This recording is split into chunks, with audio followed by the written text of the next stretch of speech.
Greetings and salutations, all you truly stunning individuals. It is another episode of League Unlocked. My name is Eric flying Han Solo on that Falcon today as we are diving deep head first into the proper MSI 2026 preview.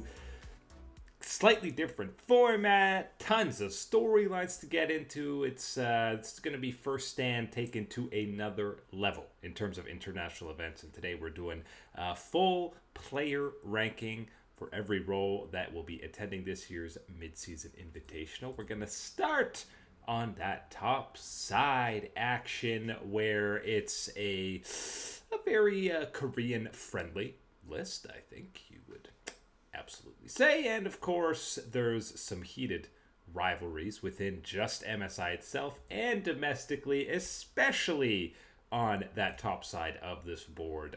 Zeus, deservedly, I think, coming in that top spot, even though we've had some fluctuating performances out of him. That's just the nature of the lightning god. Same could be said for Giga Bin, right behind him in that number 2 spot. Obviously, those two have had some specific head-to-head rivalries at the midseason invitational, specifically from Zeus's time on T1. And same can be said for Doran opposite Zeus. Obviously, there's all the memes of him being his father, but that entire trio of star top laners coming into this. Yes, most people don't maybe call Doran a star top laner, but especially in the regular season, we were talking about him being one of the most consistent members of T1 and carried some games against Genji. Obviously, we're talking about that Olaf performance especially, but even the Vayne game with an 0-4 start, he almost pulled that one back in. But we've seen him play more carry champions, and we've seen T1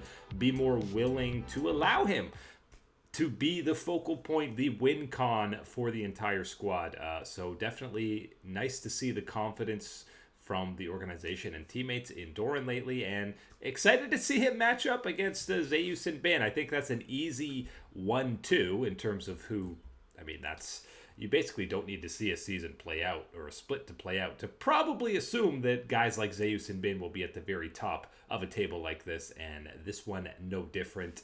Kana, the first Western player getting slotted in there, and I know there's some playoff association with him. Maybe some people might throw Broken Blade or Jueon even ahead of him, but I think 4, 5, 6 all pretty comparable levels right now. Broken Blade had a rough start to the spring split, but as is the case with him and most of his G2 brethren, absolutely stepping it up when it matters most. But both him and Kana, obviously, some spicy picks. We know BB, he's dominated on a Shen. The Kled is always a fallback pick for him. Kana, it was more these strange brand mages, brand type and brand adjacent mages in the top lane in terms of wacky little pocket picks to get out of there. So obviously pick ban going to be a huge part for both of those guys in terms of, you know, it's best of 5 fearless throughout this entire tournament. So there's going to be some deep champion pocket picks to be looking at throughout this event. And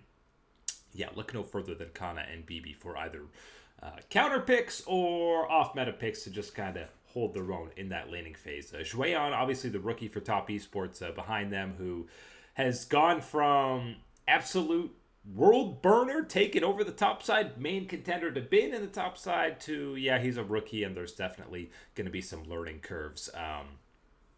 Western squads, LCS guys, Dokla and Morgan in that 8-9. I mean, I know we've highlighted Dokla. He's had some standout performances and been, you know, since Castle came in, I mean, he's been remotivated. I think he's 12-2. Individually, Castle went 0-3 as a starter, and Dokla has looked much better, been remotivated. But a guy like Pun, even ahead of him, has been a star on Team Secret Wales, and we're done underestimating TSW, as is kind of the buzzword that we have had about them for a long time. But prepare for the set fallback pocket pick out of him, as he's won some playoff series for Team Secret Wales with that pick. And then Morgan behind them, and Flaren and Guigo to roll this one out, round this one out for Deep Cross and Furia, who unfortunately kind of in that 10-11 spot on a lot of these rankings. But again, that's the nature of these MSI and international events, is there's just so many damn good players that even guys who have excelled domestically are, barely in that top 10 or outside sniffing towards that top 10 because there's so much elite competition. And look no further than the jungle spot to continue that theme, as these are all like legit either MVP, first team All-Pro, or maybe the most important member of their respective squads. But I think this is the biggest gap between number one and everybody else. And oh look, it's another Hanwha Life member in that number one spot. This Kanavi had a hell of a performance against Owner and T1, especially that Lee Sin game. But Kanavi in general, absolutely deadly in that entire series. And really, the majority of the split was the most lethal member of Hanwha Life and was maybe the best player in the LCK for a lot of this round 1-2 action. And not expecting that to slow down. I know there's been some egregious international performances from Kanavi in the JDG eras of the past, but no real signs to expect that to happen at this year's event. As the question marks about, well, Peanut's playstyle kind of fit perfectly with the lane dominant members of Hanwha Life.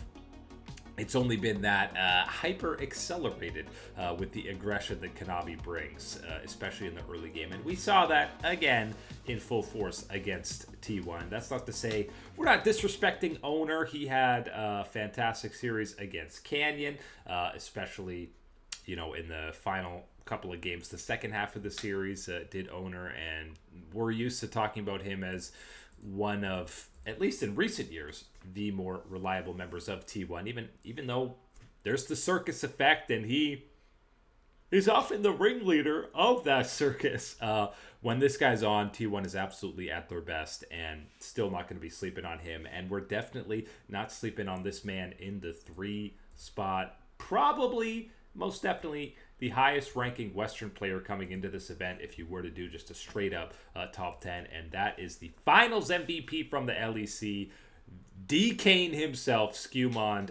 Absolutely insane series. I think it was like 30 kills, 0 deaths, 12 assists or something across the 3 wins for G2 in those finals against Carmine Corp. And this guy has just been absolutely insane. He had a great debut year in 2025 with G2, but absolutely has taken it to new heights, so much so that, again, highest ranking Western guy, and even ahead of somebody like Inspired, who I know wasn't even first team All-Pro, blah, blah, blah. Playoffs came around, Inspired reinserting himself as that best player in the LCS, I would say at least. But still, not enough to be ranked higher than Skewmond on this list, because he has just been so... Like, it's rare to be talking about somebody other than Caps as, like, the biggest X factor and maybe best player on G2. But right now, it's hands down Skewmond, what we've been getting out of him. And just excited for, number one, France at the Esports Nations Cup to have Skewmond and Kalist on it. But more so excited for what G2 can do in a follow-up to making it all the way to finals and first stand, upsetting Gen G. Obviously, they're not going to get a rematch against Gen G, but G2 versus T1 and or BLG is a very familiar international matchup, and just hyped to see what exactly Skewmond will be able to do in those matchups. Jun and Tien, a couple LPL junglers who are very coin flippy to say the least. When Jun is at his best, throw him in that Kanavi and Owner conversation, and when he's struggling, throw him off this list entirely. We haven't seen as much of that out of him as of late. He's been, I don't want to say reliable, but reliable by Jun standards, and Tien also been pretty good for top esports, but it was just such a disappointing finals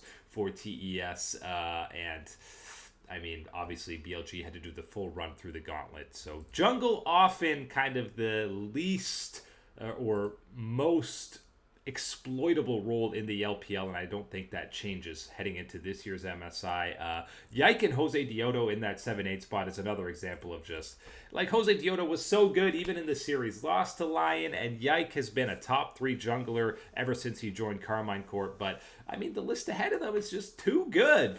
Like, with the level Skewmond and Inspired are playing at, Yike and Jose Dioto are a distant second in terms of at least domestic junglers that will be representing here from NA and EU. And then his toe, Tatu, and Pop9 rounding out the back end here. And again, you're going to see Furia and Deep Cross in that 10-11 spot a lot on these lists, but that doesn't mean we're, completely sleeping on, don't think that they can make any type of noise here. It's just, there's so many other good members, and there's still a potential for upset, even if they are near the bottom of most of these rankings.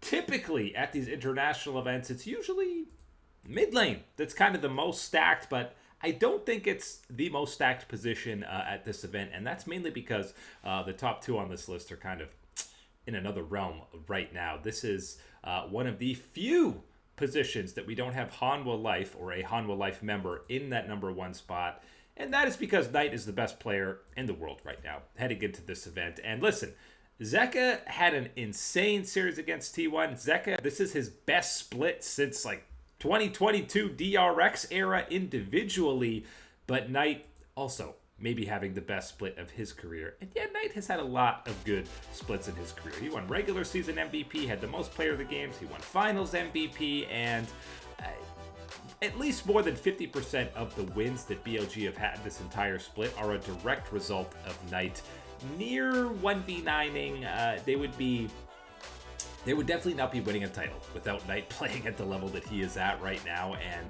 he will probably continue to smurf on some of these other elite mid laners. But yeah, that him and Zeka, I think, are the clear S tier. You maybe put Knight a little bit ahead of him, but they are clear separating from the rest of the squads, from the rest of the mid laners of this event, and honestly, the rest of the mid laners, even domestically.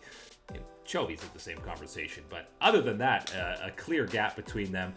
Caps ahead of Faker. Yes, I know whenever we do these these rankings, and it's about where you put Faker, didn't have great form against either Zeka in the head-to-head and even against Gen G, save from the final Rise game in the 5th game.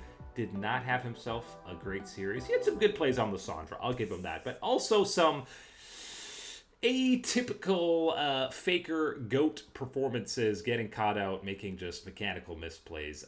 So obviously it's a full reset when an international event comes around, and we know the Unkillable Demon King plays a little bit differently internationally, and it's been almost a decade since your boy captured an MSI title, so I think T1 is going to absolutely be re-motivated heading into this event. But if you're taking current form heading into this event, I'd take Caps over Faker right now. Obviously, all the intangibles make it a little bit different, but individual performance, Caps had a rock-solid playoffs, and we'd be talking more about it if not for Skewmont being so insane.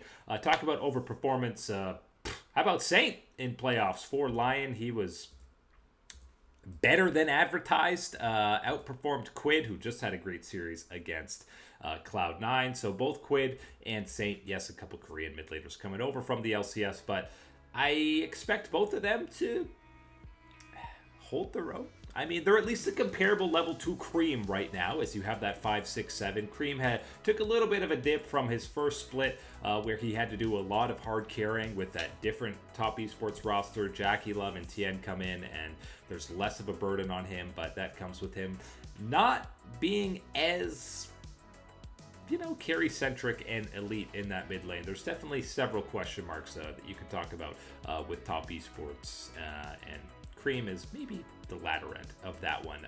Then to round it out, Dyer and Yahoo. Dyer's we're not sleeping on Deep Cross and Furia, but I think people are sleeping on Team Secret Whales. All they did was go undefeated again in split number 2, and I think Dyer and Eddie are maybe the two most important members of this squad. So giving him the slight bump over Yahoo, who, I feel bad putting him in the 9 spot, but really he is not. He is the distant focal point of Carmine Corp. It is very much about the bot lane and about getting Kana ahead, and mid lane is kind of the weak side or weak part in terms of lanes that are going to get attention from Yike, and that's part of the reason why he's here. But part of the reason why KC has that playstyle is because maybe Yahoo not as scary as Kalist and Kana in there. So feels harsh to have him at 9, but I really am hard-pressed to put him higher. And then Hongsuo and Toots, we know the damage Furia can do. LCS firsthand. Toots and Tatu have absolutely been the forebearers of destruction for the LCS in North America as a whole. And then Hongsuo was the best performing player maybe for Deep Cross in that playoff miracle run where they beat GAM twice. So again, do not sleep on him, and do not sleep on what Deep Cross is going to do at this event.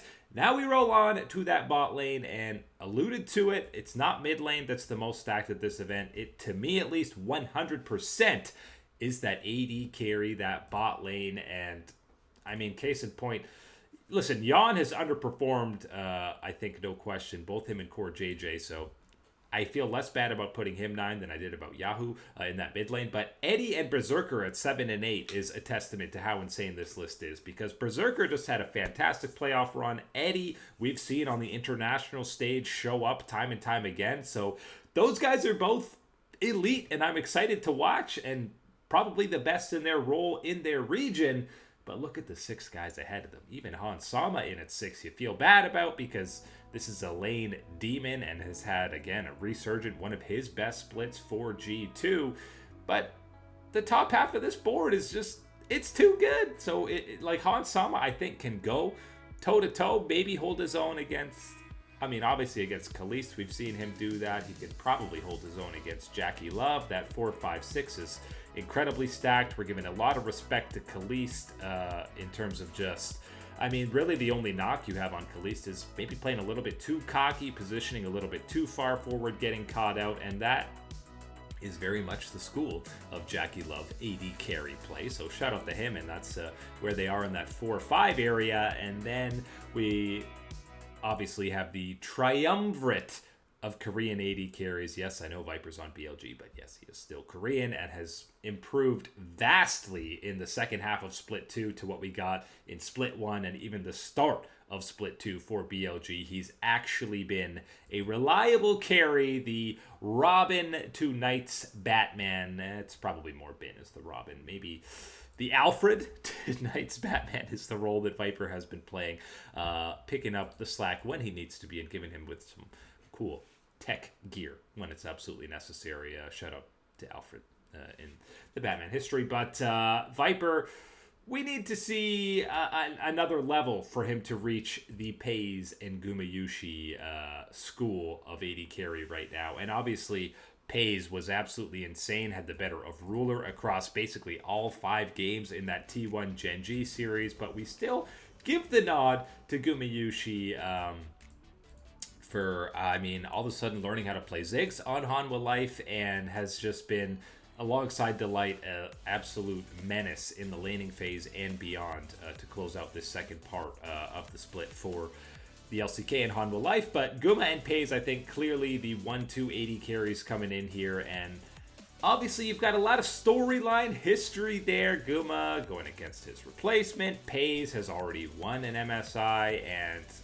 did it in pretty dramatic fashion. You know, some world record-setting pace on Kalista and other champions who we saw him gliding on against Genji. Very excited for this top of the table in terms, I mean, Guma and Viper, you're talking all-time AD carry status. Same with Jackie Love, and Pays is just a few more splits away from being in that conversation himself, and having a rock-solid showing at MSI is a big step in the direction of, again, of increasing this guy's legacy, which is already a pretty damn impressive resume for how young in his career he still is. So this is an opportunity for Pays to again show out, and the momentum is there for T1, fresh off of doing something they rarely do, and that's beating Genji in an actual high stakes domestic best of 5. They do it internationally sometimes, but not domestically. So full momentum for T1 heading into that play-in stage. The buddies in the bot lane supports heading into this one. Again, it's a similar theme, top of the table, but current form, and we're lucky to get this head-to-head.